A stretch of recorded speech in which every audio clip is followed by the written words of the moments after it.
আজকে আমি আপনাদেরকে পদ্মের প্রতিস্থাপন দেখাবো। আপনাদের সকলকে শুভদ্বীপের জল তরঙ্গে অনেক অনেক স্বাগতম। এই যে প্রথমে আমি দেখাচ্ছি, এখানে একটা 25 টাকা 30 টাকায় যে গামলাগুলো পাওয়া যায়, এই গামলাগুলো আছে। এই গামলাটা নেওয়ার কারণ হচ্ছে আজকে আমি যে ভ্যারাইটিটা বসাবো, এই যে এটার নাম হচ্ছে বং টুয়েট। খুব ভালো একটা মাইক্রো প্রজাতি, এবছর খুব বাজারে দেখতে পাওয়া যাচ্ছে। সাদা রঙের ছোট ছোট পদ্ম প্রচুর পরিমাণে ফোটে, সেই জন্য এই ছোটো গামলা নেওয়া হয়েছে। এরপর আমি ছোটো গামলায় কীভাবে মাটিটা তৈরি করবেন সেই বিষয়ে সেটা আপনাদেরকে খুব ভালোভাবে দেখাচ্ছি। এই যে দেখতে পাচ্ছেন, এটা হচ্ছে গোবর সার। আপনারা গোবর সার বা ভার্মি কম্পোস্ট যে কোনো একটা ব্যবহার করতে পারেন। আপনাদের কাছে যেটা অ্যাভেলেবেল আপনারা সেটাই ব্যবহার করবেন, ঠিক আছে? আমার কাছে গোবর সার অ্যাভেলেবেল, সেহেতু আমি এখানে গোবর সার ব্যবহার করছি। এই যে আমি দেখতে পাচ্ছেন, এইখানে এই যে গোবর সারটা নিলাম, নিয়ে আমি এই গামলায় দিচ্ছি একটা পরিমাণ মতো। আমি দেখে নিচ্ছি সেই অনুযায়ী।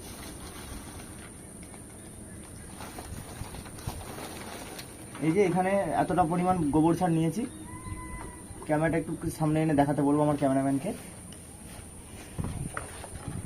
এই যে এতটা পরিমাণ মতো গোবর সার নিয়েছি আমি, খুব সুন্দর গোবর সার। এরপর এই যে এখানে দেখতে পাচ্ছেন একটা মিক্স সার আছে, হাড় গুঁড়ো, শিংকুচি, নিম খোল, বাদাম খোল, আর সিঙ্গেল সুপার ফসফেট, আর সাথে কিছু অল্প পরিমাণ সিউইড। এখান থেকে আমি এরকম এই 1 মুঠো পরিমাণ নিয়ে এইটাতে দিয়ে দিলাম, দিয়ে এইটাকে এরকমভাবে ভালোভাবে মাখিয়ে নেব।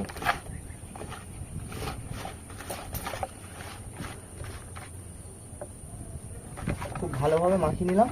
এইটা একদম আদর্শ মাটি তৈরি হয়ে গেল। যদি আপনারা এই হাড়গুঁড়ো, শিংকুচি এটা না পান, তাহলে না দিলেও চলবে, ঠিক আছে? একদম সাধারণভাবে পদ্ম গাছ হয়ে যায়, এতে কোনো বেশি কিছু দেওয়ার দরকার পড়ে না। এইটা দিলে আর একটু বেশি ভালো গাছ হবে, বেশি ভালো ফুল হবে। এই যে দিয়ে দিলাম।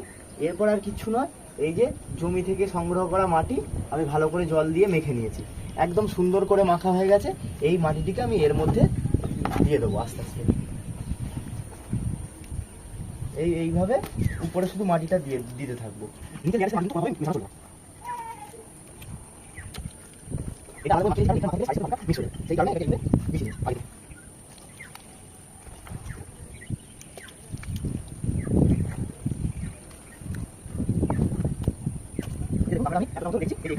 4 ইঞ্চি জায়গা খালি আছে। এই খালি জায়গাটাতে পদ্মের জন্য জল থাকবে।